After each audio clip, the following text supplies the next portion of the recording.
তিনটি নদী একত্রিত বইছে বহুদূর। ইলিশ মাছের রাজ্য এটা, জেলেদের কণ্ঠস্বর। মানুষগুলো এত ভালো, এক একটা নূর। ভালোবাসার আরেক নাম প্রিয় জেলা চাঁদপুর। আপনার জেলা তো আপনার কাছেই সেরা, আর আমার জেলা সবার কাছে সেরা। ওয়েলকাম টু চাঁদপুর জেলা।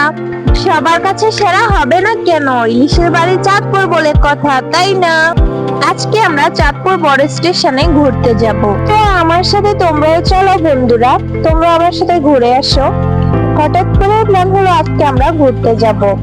অনেক আগ থেকেই বলা যে আমরা চাঁদপুর বড় স্টেশনে একদিন ঘুরতে যাব। তো আজকে চলে গেলাম, কারণ আজকের দিনটা আমার লাইফে একটা দাগ লেগেছিল। তো এগুলো এখন আমার মনে করারও কোনো দরকার নেই। চলো আমরা ঘুরে আসি। একটা বাসে করে আমরা এখন একদম চাঁদপুর বাস স্টেশনে চলে যাব। এই তো দেখো আমরা চলে এসেছি। এখন একটা অটো রিক্সা উঠে পড়েছি। এখান থেকে 10 টাকা বা 20 টাকা করে একদম তোমাদেরকে বড় স্টেশনে নিয়ে যাবে।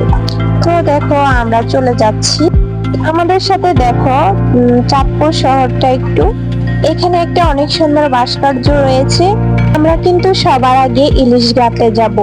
এই তো দেখো আমরা কিন্তু চলে এসেছি ইলিশ ঘাটে। ইলিশের বাড়ি আসবো আর ইলিশ দেখবো না, তা কি করে হয়? মাছগুলোর কালার দেখে বুঝবা এগুলা যে পদ্মার ইলিশ। ইলিশ মাছ তো আমরা সবাই খেতে অনেক পছন্দ করি, তাই না? এই তো দেখো অনেক সুন্দর সুন্দর মাছগুলো। এখানে আরো বিভিন্ন ধরনের মাছ রয়েছে। তার আগে একটু বলে দেই বন্ধুরা, আমার ভিডিও যদি ভালো লাগে অবশ্যই তোমরা লাইক, কমেন্ট এন্ড শেয়ার করবা। আর যারা এখনো আমার চ্যানেলটি সাবস্ক্রাইব করো নাই, অবশ্যই আমার চ্যানেলটি সাবস্ক্রাইব করে বেল বাটন অন করে রাখবা। এখানে চিংড়ি মাছগুলো অনেক বড় বড় ছিল, অনেক সুন্দর ছিল। এই তো দেখো ইলিশ মাছগুলো কত সুন্দর, কতটা লোভনীয় মাছগুলো। এই তো এদিক দিয়ে কিন্তু মাছ ধরে জেলেরা। যারা ইলিশ মাছ খেতে চাও তারা অবশ্যই চাঁদপুর চলে আসবে। এখানে তোমরা পদ্মা নদী ইলিশ মাছ পাবে। তোমরা চাইলে লঞ্চে করে আসতে পারো, ট্রেনে করে আসতে পারো, বাসে করে আসতে পারো। তো আমরা বাসে করে আসছি, বাসে যাওয়ার সময় ট্রেনে করে যাব। এই তো দেখো ট্রেন স্টেশন। আস্তে আস্তে আমাদের দুপুর হয়ে গেছে, এখন আমরা ভাত খাবো, আমাদের অনেক ক্ষুধা লাগছে। তো এখানে ছিল আলুর ভর্তা, সাথে ছিল ইলিশ মাছের ভর্তা, সাথে ছিল গরম গরম ভাত। আর কি কি ছিল সেটাও তোমরা দেখতে পাবে। এই তো আমরা এখন ইলিশ মাছের ভর্তা দিয়ে খাওয়া শুরু করে দিয়েছি। আলুর ভর্তা গুলো ভালো ছিল না, আমার কাছে ভালো লাগে নাই। আর সাথে ছিল ডাল। গরম গরম ভাতের সাথে ইলিশ মাছের ভর্তা সেই মজা লাগছে। এমন খাবার খাওয়ার সময় যদি এমন ভিউ দেখা যায় তাহলে কেমন লাগে? এই তো দেখো সাথে ছিল ইলিশ মাছ। ইলিশের বাড়ি আসবো আর ইলিশ মাছ খাবো না, তা কি করে হয়? একটা আস্ত ইলিশ মাছ নিয়ে নিয়েছি। তো আমরা 3 জন ছিলাম, 3 জনের জন্য 3টাই নিয়েছি। আমি ইচ্ছে করে এই রেস্টুরেন্টে বসেছি যেন এমন ভিউ দেখতে পারি আর ভাত খেতে পারি। তো আমাদের খাওয়া শেষ, এখন আমরা চলে যাচ্ছি 3 নদীর মোহনায়। এই তো এখানে অনেকগুলো ডিঙ্গি নৌকা রয়েছে, তোমরা চাইলে ডিঙ্গি নৌকায় করে ঘুরতে পারো। এখানে আরো বিভিন্ন ধরনের দোকান রয়েছে। এখানে আরো বিখ্যাত ছিল 1 মিনিট আইসক্রিম। আমাদের ওইখানে যাওয়া হয় না, আইসক্রিমও খাওয়া হয় না, কারণ আমি যাওয়ার সময় হিল জুতা পায়ে দিয়ে গিয়েছিলাম। তো হিল জুতা পায়ে দিয়ে আমি হাঁটতে পারি নাই, আমার পায়ে একদমই ব্যথা হয়ে গিয়েছে। সবাই তো আমার জুতাগুলো দেখে বলতেছে তোমাদের কি হিল পরার প্রয়োজন পড়ে? তোমরা তো এমনিতেই মাশাআল্লাহ অনেক লম্বা। অনেক শখ করে জুতাগুলো আমি কিনেছি, আমার অনেক পছন্দ হয়েছে তাই আমি জুতাগুলো কিনেছি, কিন্তু এগুলো আমি পরতে পারি নাই, এটা আমার অনেক খারাপ লেগেছে। তো দেখো ভিউটা অনেক সুন্দর। এখন তো দুপুর টাইম, তেমন একটা মানুষ নেই, বিকাল বেলা আরো বেশি ভিড় হয় এখানে। এখানেও অনেকগুলো ডিঙ্গি নৌকা রয়েছে। তো দেখো ভিউটা অনেক সুন্দর। এটা হচ্ছে রক্তধারা স্মৃতিসৌধ। 1971 সালে শহীদ মুক্তিযোদ্ধাদের স্মরণে তৈরি করা হয়। 1971 সালে মহান মুক্তিযোদ্ধাদের পাকিস্তানি হানাদার বাহিনী চাঁদপুর বড় স্টেশন, চাঁদপুর পুরান বাজার সহ বেশ কয়েকটি জায়গা নির্যাতন কেন্দ্র বা টর্চার জেল তৈরি করেন। পাকিস্তানি হানাদার বাহিনীদের হাতে নির্মমভাবে হত্যাকাণ্ডের শিকারে সেসব শহীদদের স্মরণে তৈরি করা হয় রক্ত দ্বারা স্মৃতিসৌধ। স্বাধীনতা 40 বছর পর 2011 সালে স্থানীয় মুক্তিযোদ্ধা ও তরুণ প্রজন্মের দাবিতে নির্মাণ করা হয় রক্তধারা। এবার চলে এসেছি নদীর পাড়ে। দেখো এখানে অনেকগুলো ট্রলার যাচ্ছে আর ডিঙ্গি নৌকাগুলো, আর বাচ্চাদের জন্য এখানে বিভিন্ন ধরনের খেলনা দোকান রয়েছে। এদিক দিয়ে দেখো অনেক সুন্দর ভিউ, এত সুন্দর গাছগুলো, তার উপরে অনেক বাতাস, কি যে একটা মনোরম পরিবেশ যা বলার মতো না। এখানে বিভিন্ন জায়গায় পর্যটকদের জন্য বসার জায়গা রয়েছে। দেখো সবাই।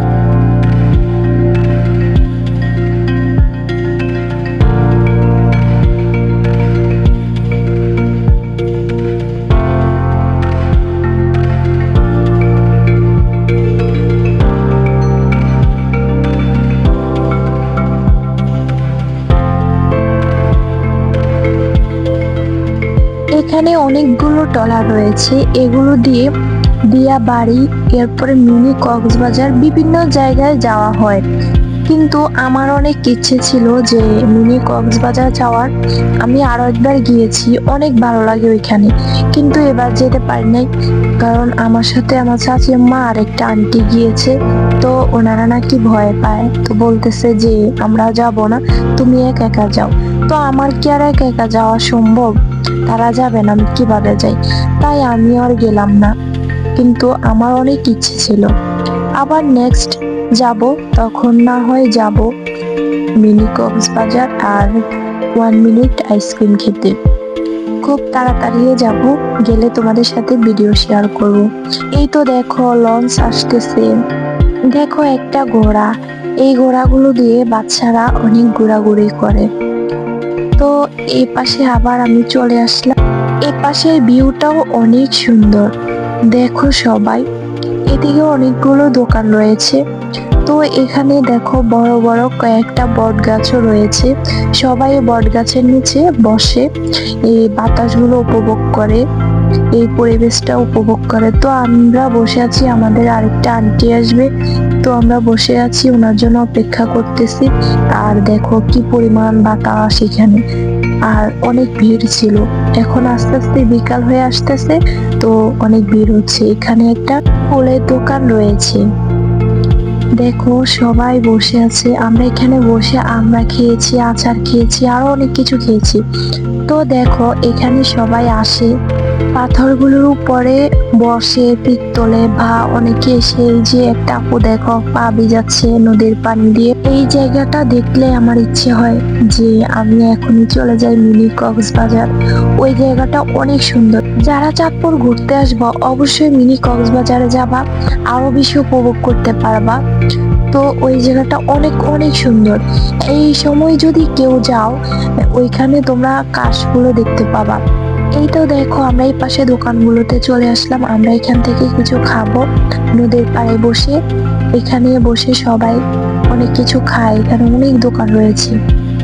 তো আমরা এখানে বসে খাবো। তো এখানে ভিডিওটা করা হয়নি, আমরা যা যা খেয়েছি। এই পাশের ভিউটাও দেখো। এই ভিডিও শেষে একটু ভিডিও দেখবা যে আমি এখানে দাঁড়িয়ে একটা ভিডিও করেছি, অনেক সুন্দর হয়েছে। আমরা যে টাইমে গিয়েছি ওই টাইমে বৃষ্টি আসবে আসবে, রোদ ছিল না, এমন একটা ওয়েদার। সবাই বসে বসে উপভোগ করতেছে। এই তো আমরা এবার চলে যাচ্ছি। দেখতে দেখতে 4টা বাজে। তো এখন তো আর আমরা ট্রেন পাবো না, ট্রেন তো চলে গিয়েছে 3টা বাজে। তো আমরা এখন বাসে করেই চলে যাব। দেখো আরেকটা তোমাদেরকে ঘুরিয়ে দেখাই। আর এই দেখো এখানে হচ্ছে ইলিশ, ইলিশ মাছটা দেখো নদী থেকে পায়ে উঠে গিয়েছে। আচ্ছা সে কিভাবে উঠলো এখানে? মানে একটু দুষ্টামি করলাম তোমাদের সাথে। এটা একটা ভাস্কর্য, দেখো অনেক সুন্দর। এখানে দেখো অনেকগুলো অটো রিক্সা পাওয়া যায়, তো এখান থেকে আমরা অটো রিক্সা উঠে যাব। এই তো আমরা উঠে গিয়েছি। তো আমি একটু এখানে ভিডিও করতেছি, ভাইয়ারা এখানে পিক তুলতেছে। তো আমি বলতেছি ভাইয়া একটু সাইড দেন, আমি একটু ভিডিও করে নিই। পরে ভাইয়া একটু সাইডে দাঁড়িয়েছে, তো আমরা ভিডিও করে নিয়েছি। এই তো আমরা এবার একটা বাসে উঠে গিয়েছি। আমার ভিডিওটা কেমন হয়েছে অবশ্যই সবাই কমেন্ট করবা, আর আমার ভিডিওটা তখন দেখার জন্য সবাইকে থ্যাংক ইউ।